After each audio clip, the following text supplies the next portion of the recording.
Kumusta po kayo? Bago po ang lahat, first things first.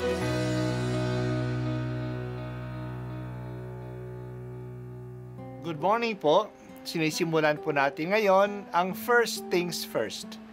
At dito po, tinatalakay natin sa unang bahagi ng umaga natin ay ang first readings na binabasa po sa banal na misa. Ito pong tinatalakay natin kasi madalas po kasi marami na tayong alam tungkol sa gospel readings. Pero konti po ang nagsasalita sa first readings. Pero ang first readings, bahagi din po yan ng Biblia, ng banal na kasulatan.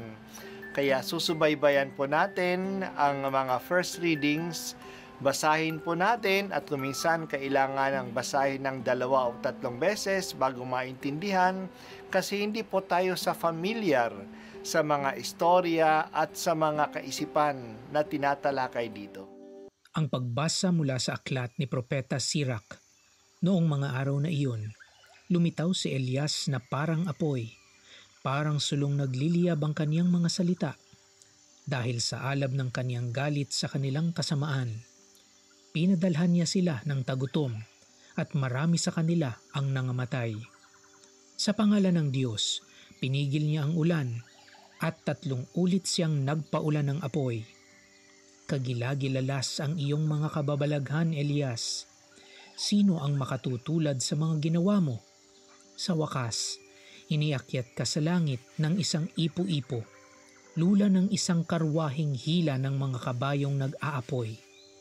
Nasusulat na ikaw ay babalik sa takdang panahon upang paglubagi ng galit ng Diyos bago sumapit ang takdang araw, para pagsunduin ang mga magulang at mga anak at muling tipunin ang mga lipi ng Israel. Mapapalad ang mga makakakita sa iyo at yaong mga namatay na umiibig sa Diyos, sapagkat kami rin ay mabubuhay. Ang salita ng Diyos. Salamat sa Diyos. Si Elias ay isang dakilang propeta noong nagkaroon ng pagbabagong anyo si Jesus sa bundok ng Tabor. Nakita siyang maningning ng 3 alagad na kasama si Moises at si Elias. Si Moises ay sumasagisag sa batas. Siya ang nagbibigay ng batas sa Israel sa bundok ng Sinai. At si Elias ang kumakatawan sa mga propeta. Pinag-uusapan nila doon ang Exodo, ang pagtawid ni Jesus sa kanyang kamatayan. Si Elias ang kumakatawan sa mga propeta. Ang dakilang si Elias ay inilalarawan ni Sirach na isang apoy. Ang kanyang salita ay lumalagablab na parang apoy dahil sa iniwan ni Haring Ahab at ni Reynang Jezebel ang pagsamba kay Yahweh. At pinagpalitan nila ang pagsamba sa mga Diyos-Diyosan na si Baal at si Astarte.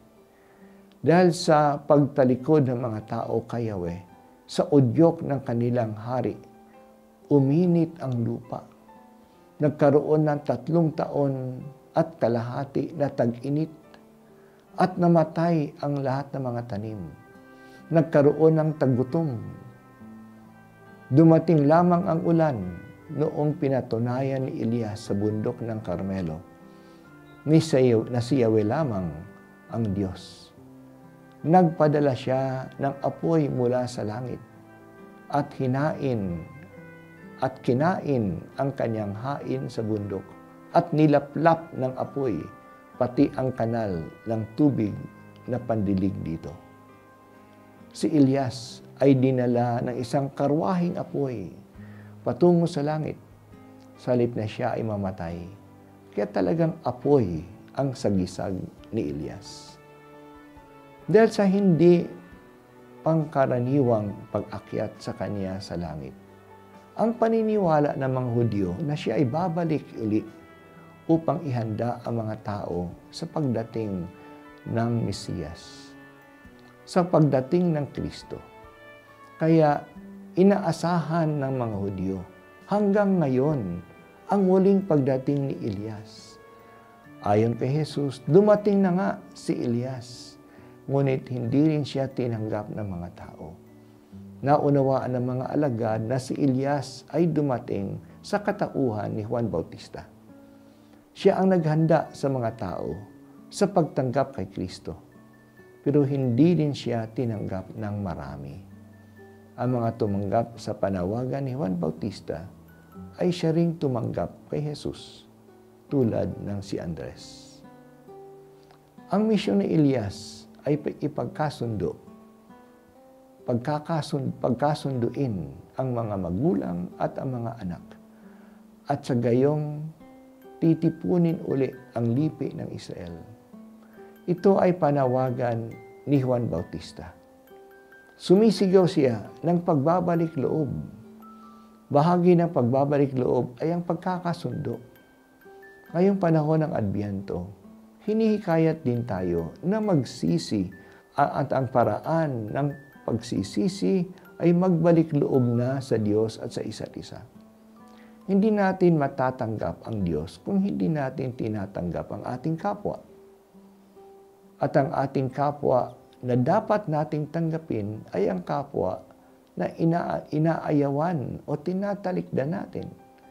Hindi magkakatipon-tipon ang bayan ng Diyos kapag may alitan. Pag-isiisipan natin, may kapwa ba tayong tinatalikdan? Ngayong panahon ng Adbyento, na naghahanda tayo sa pagdating ni Jesus na atin maliligtas, hindi ba panahon na makipagkasundo? Tayo na ang manguna na tumupad, na lumapit at bumati. Kung hindi tayo tumawag, kung hirap tayo, tumawag tayo kay Propeta Elias at kay San Juan Bautista. Nabuksan ang ating mga puso sa iba upang ito ay maging bukas sa pagdating ni Jesus. Kung wala man tayong kagalit, baka may kakilala tayong kailangan pakipagkasunduin.